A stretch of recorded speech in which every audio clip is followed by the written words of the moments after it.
السلام علیکم ملګرو د پاکستان او د استرالیا د میچ مخکې د پاکستان د کرکټ مینوال لپاره د خوشحالي خبر شاهین افریدي عبدالله شفیق د پاکستان په کرکټ ټیم کې 15 لوبغاړي بیمارانو نو دغه په حواله سره له هم مهم خبر در کومه او شاهین افریدي عبدالله شفیق وا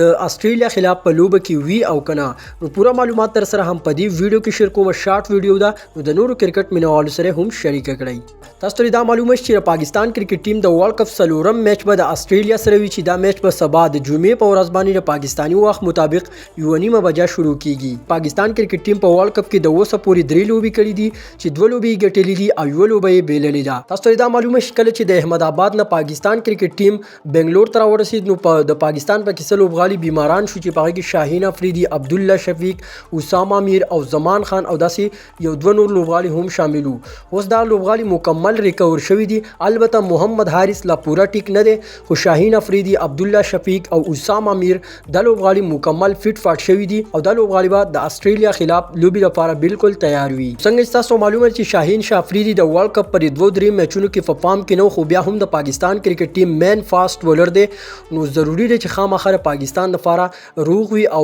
د پاکستان لپاره لوبيږي ځکه چې شاهین افریدي د پاکستان یو مین داسې فاست بولر دی چې دا امید ته ساتل کیږي چې دا فاولي ورونو کې وکټ واخلي او د استرالیا سره چې پاکستان کم میچ نو پاکستان په پلینګ 11 سکواډ کې د دوه تبدیلیانو امکان دی چې امام الحق پر پلینګ 11 نه ډراپ کیږي فخر زمان او عبدالله شفیق په اوپننګ کوي او پورا امکان دی چې شاداب خان هم ډراپ کړي شي او اسامه میر ته موقع ورکړي شي خو کېدای شي چې داسې ونه شي ځکه چې شاداب خان وایس کپتان دی نو په میچ دوه کې بول نور هم موقع ورکوي او فخر زمان چې کم دی دوباره د پاکستان پلینګ 11 ته کم بیک کوي نو د استرالیا سره چې کم میچ نو فاغي کوا فخر زمان او عبدالله شفیق اوپننګ کوي نو کو ګورو نو دا یو ښه خبر دی ځکه چې فخر زمان نن سبا په پام کې نه لري خو کچرته وچلید نو بالکل بیا تباہی کوي ځکه چې